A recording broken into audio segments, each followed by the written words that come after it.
Swastiastu. Perkenalkan, nama saya Niputu Oka Eva Wijayanti dari Fakultas Dharma Dita, jurusan Hukum Hindu. Baik, dalam materi kali ini saya akan menyampaikan tentang pedoman umum ejaan bahasa Indonesia. Tepatnya pada materi kata berimbuhan. Imbuhan adalah bunyi-bunyi yang ditambahkan pada kata dasar untuk mengubah atau menambahkan makna pada kata dasarnya. Dan imbuhan-imbuhan tersebut bisa diletakkan di awal, di tengah sebagai sisipan, dan akhir. Ada pula yang menggunakan kata berimbuhan pada awal sampai dengan akhir kata dasarnya. Namun, jenis-jenis imbuhan tersebut memiliki fungsi yang berbeda-beda.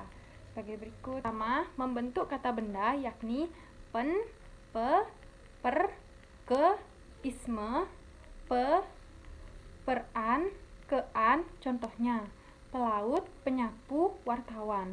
Yang kedua, membentuk kata kerja, me, ber, per, ter, di, kan, contohnya melaut, berlayar, terlihat, diminum, dinaiki.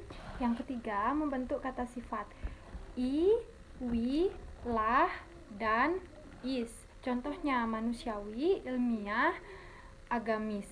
Yang keempat, membentuk kata bilangan, se dan ke, contohnya 10 dan kedua. Yang kelima, membentuk keterangan, se-nya, contohnya seperti seindah-indahnya. Adapun jenis-jenis imbuhan, yang pertama awalan. Imbuhan yang diletakkan pada awal kata dasar. Contohnya, yang pertama me. Dobrak ditambah men menjadi mendobrak. Pencuri itu mendobrak pintu rumahku. Yang kedua, ber. Kerja ditambah ber menjadi bekerja. Yang ketiga, di. Buang ditambah di menjadi dibuang. Yang keempat, ter. Buang ditambah ter menjadi terbuang. Misalnya, barangku terbuang ke tempat sampah ketika aku tidak ada di rumah. Yang terakhir ada ke. Misalnya, 2 ditambah ke menjadi kedua, ketiga, keempat, dan seterusnya. Yang kedua, sisipan atau di tengah. Sisipan adalah imbuhan yang ditambahkan di tengah-tengah kata dasar. Imbuhan ini adalah el, em, dan er. Contohnya, getar ditambah er menjadi gemetar. Yang kedua, tali ditambah el menjadi temali. Dan yang terakhir ada akhiran. Imbuhan yang diletakkan pada bagian akhir kata dasar. Contohnya, a, kan, ambilkan, datangkan, bawakan, tuangkan.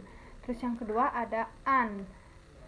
An ini dibagi menjadi 3. Ada sebagai petunjuk bagian. Yang kedua ada sebagai petunjuk alat.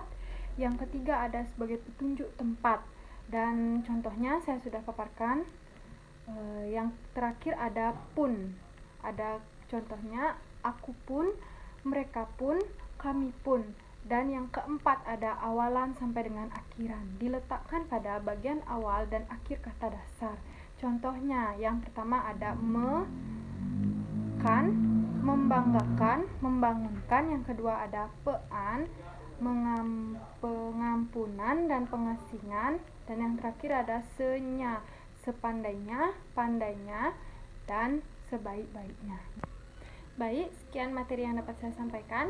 Dalam video kali ini, saya tutup dengan Karama Santi. Om Santi Santi Santi.